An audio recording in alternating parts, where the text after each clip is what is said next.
Bismillahirrahmanirrahim. Assalamualaikum warahmatullahi wabarakatuh. Perkenalkan, nama saya Muhammad Daniel Al-Ghifari dari jurusan Manajemen Bisnis Syariah, Institut Agama Islam Tazkiyah. Di sini saya akan menjelaskan tentang premi dan polis asuransi. Yang pertama, ada pengertian premi dan polis. Premi adalah biaya yang dibayarkan oleh tertanggung kepada penanggung untuk memperoleh perlindungan asuransi. Premi dihitung berdasarkan tingkat risiko dan jangka waktu pertanggungan. Sedangkan untuk polis, polis adalah dokumen yang berisi kontrak atau perjanjian antara tertanggung dan penanggung. Polis menjelaskan cangkupan, syarat, dan ketentuan pertanggungan asuransi. Selanjutnya, di sini ada komponen bentuk premi. Yang pertama, ada biaya resiko. Apa itu biaya resiko? Biaya resiko adalah komponen terbesar dalam premi. Adalah biaya untuk mengcover resiko yang ditanggung oleh penanggung. Selanjutnya, ada biaya administrasi. Premi juga mencakup biaya yang dikeluarkan oleh penanggung untuk mengelola portofolio asuransi. Selanjutnya, ada laba penanggung.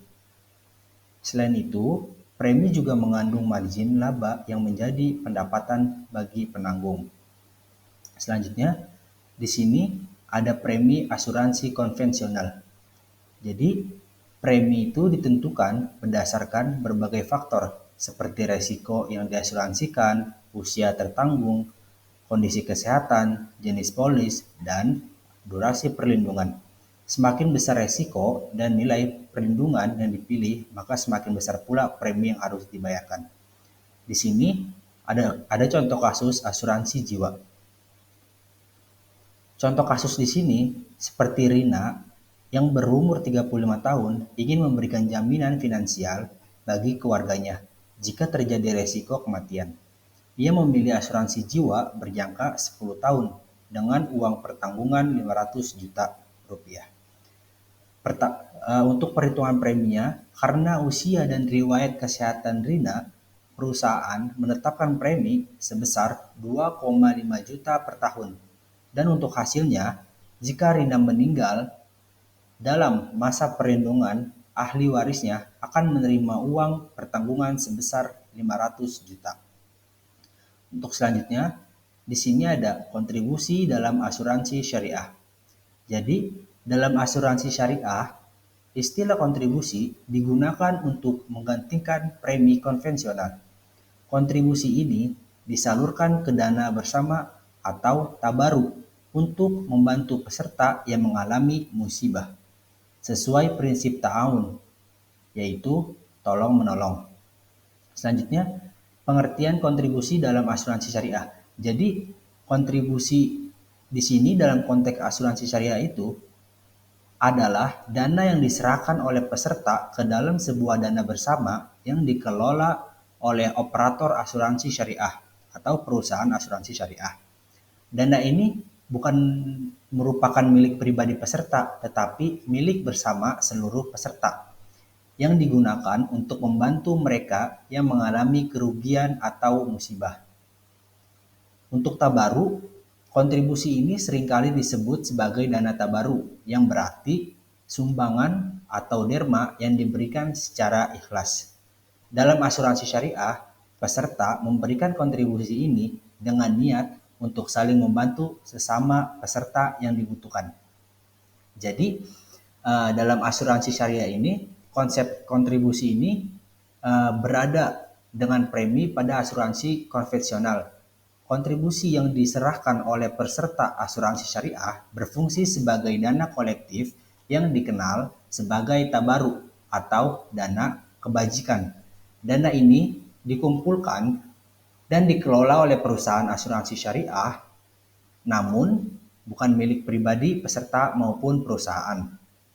Sebaliknya, dana tersebut menjadi milik bersama semua peserta asuransi yang telah berkontribusi sesuai prinsip ta'awun, yaitu prinsip tolong-menolong.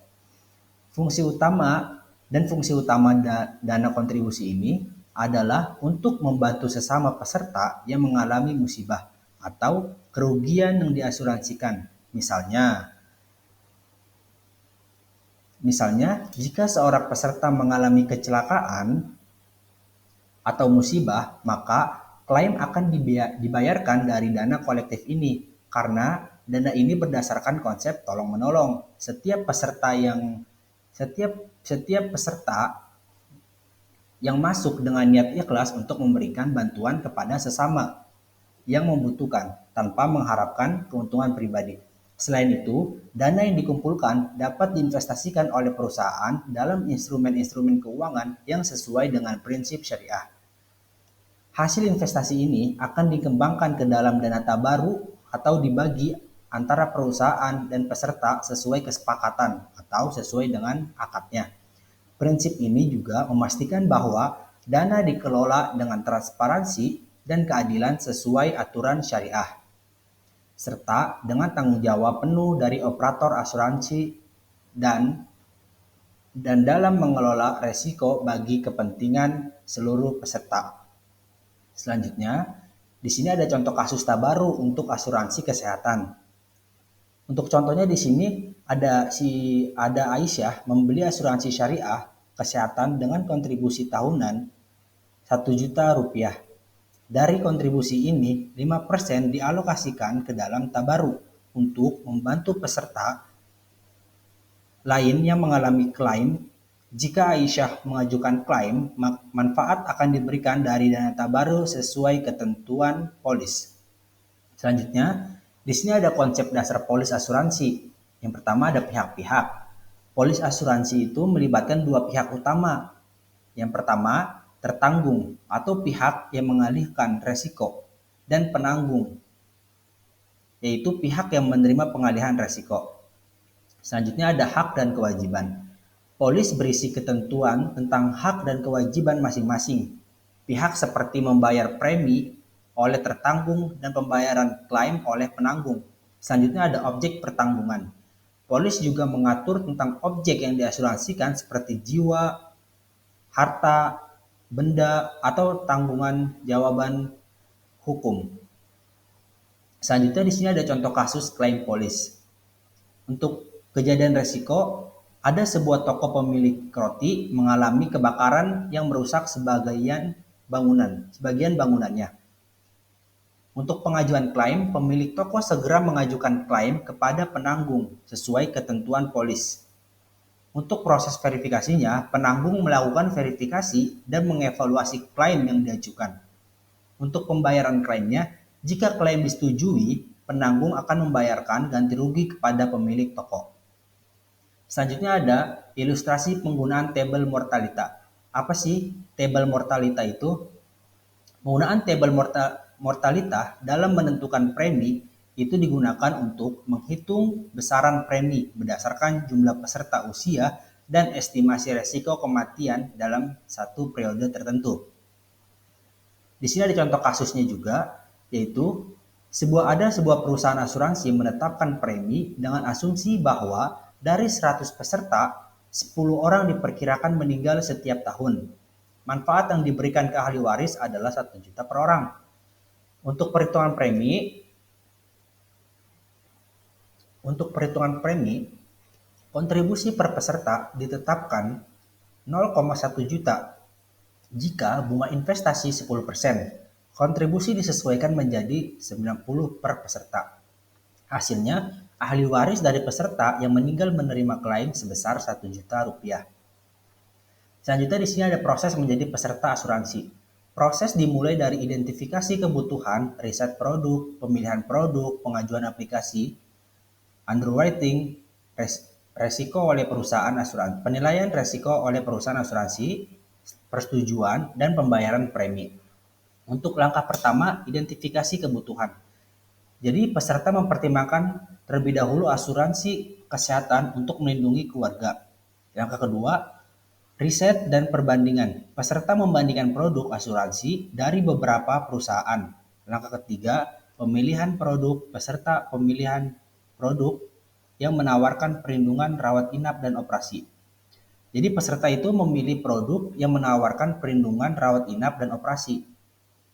Untuk langkah selanjutnya, pengajuan aplikasi. Peserta mengisi formulir aplikasi dan melampirkan data medis keluarganya. Selanjutnya, langkah kelima adalah underwriting dan penerbitan polis. Jadi perusahaan asuransi menilai resiko dan menyesuaikan premi, lalu polis diterbitkan setelah persetujuan dan pembayaran premi. Langkah keenam, pembayaran berkala dan review. Peserta membayar premi tahunan dan meninjau polis untuk memastikan cakupan tetap relevan. Selanjutnya, ada hak dan kewajiban tertanggung. Hak dan kewajiban tertanggung dan penanggung. Untuk hak tertanggung, memperoleh perlindungan asuransi sesuai polis, mengajukan klaim, dan menerima pembayaran klaim. Untuk kewajiban tertanggung, membayar premi asuransi tepat waktu dan memberikan informasi yang benar saat pengajuan polis. Untuk hak penanggung, menerima pembayaran premi, menolak klaim yang tidak sesuai polis, dan mengajukan subrogasi. Yang terakhir ada kewajiban penanggung, menerima pembayaran premi, menolak klaim yang tidak sesuai polis, dan mengajukan subrogasi. Selanjutnya di sini ada manfaat memahami premi dan polis. Yang pertama adalah memilih polis yang tepat. Dengan pemahaman yang baik, tertanggung dapat memilih polis asuransi yang sesuai dengan kebutuhan dan kemampuan finansial. Selanjutnya adalah mengelola risiko dengan baik. Pemahaman tentang premi dan polis dapat membantu tertanggung mengidentifikasi dan mengelola risiko dengan lebih efektif. Selanjutnya, mengajukan klaim dengan lancar. Pemahaman tentang hak dan kewajiban dapat membantu tertanggung dalam mengajukan klaim dengan lebih mudah. Di sini ada kesimpulannya. Yang terakhir, kesimpulan. Peran premi dan polis. Premi merupakan dasar dari perjanjian asuransi yang melindungi tertanggung dari risiko finansial. Polis asuransi adalah dokumen kontrak yang menjelaskan semua ketentuan syarat dan prosedur perlindungan asuransi. Selanjutnya adalah perbandingan asuransi konvensional dan syariah.